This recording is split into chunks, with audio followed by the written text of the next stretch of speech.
മലപ്പുറം കിഴിശ്ശേരിയിൽ കാറും ജീപ്പും കൂട്ടിയിടിച്ചു. കാർ ഓടിച്ചിരുന്ന വാഴക്കാട് സ്വദേശി ശ്യാംലാൽ മദ്യപിച്ചിരുന്നതായി കണ്ടെത്തി. ഇയാളെ അറസ്റ്റ് ചെയ്തു.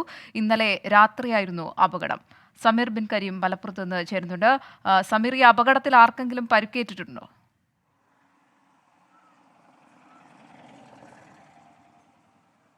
ഈ അപകടത്തിൽ 3 പേർക്കാണ് പരിക്കേറ്റിരിക്കുന്നത്. ഒന്ന് ജീപ്പിലുണ്ടായിരുന്ന വാഴക്കാട് സ്വദേശികളായിട്ടുള്ള ഒരു പിതാവും ഒപ്പം തന്നെ ഭാര്യ, 1.5 വയസ്സുകാരി കുട്ടി എന്നിങ്ങനെ 3 പേർക്കാണ് നിസ്സാര പരിക്കേറ്റിരിക്കുന്നത്.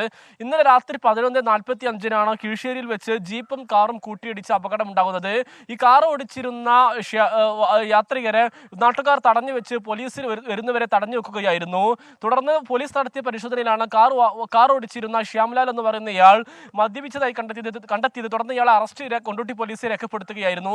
ഈ കാറിൽ ആകെ ഉണ്ടായിരുന്ന 4 പേരായിരുന്നു. അതിൽ ഒരു പോലീസുകാരനായിരുന്നു എന്നുള്ളതാണ് പ്രധാനപ്പെട്ട കാര്യം. അദ്ദേഹം തൃശ്ശൂർ ജില്ലയിലെ സ്റ്റേഷനിൽ വർക്ക് ചെയ്യുന്ന ഒരു പോലീസുകാരൻ കൂടിയാണ് എന്നുള്ള പ്രധാനപ്പെട്ട കാര്യം തന്നെയാണ്. ഏതായാലും നിലവിൽ പരിക്കേറ്റവരുടെ ആരോഗ്യനില തൃപ്തികരമാണ്. വലിയ പരിക്കുകളില്ല എന്നുള്ളതാണ് ആശ്വാസകരമായ കാര്യം. മലപ്പുറത്ത് നിന്ന് സമീർ ബിൻ കരീമാണ് വാർത്തയുടെ വിശദാംശങ്ങൾ നൽകിയത്.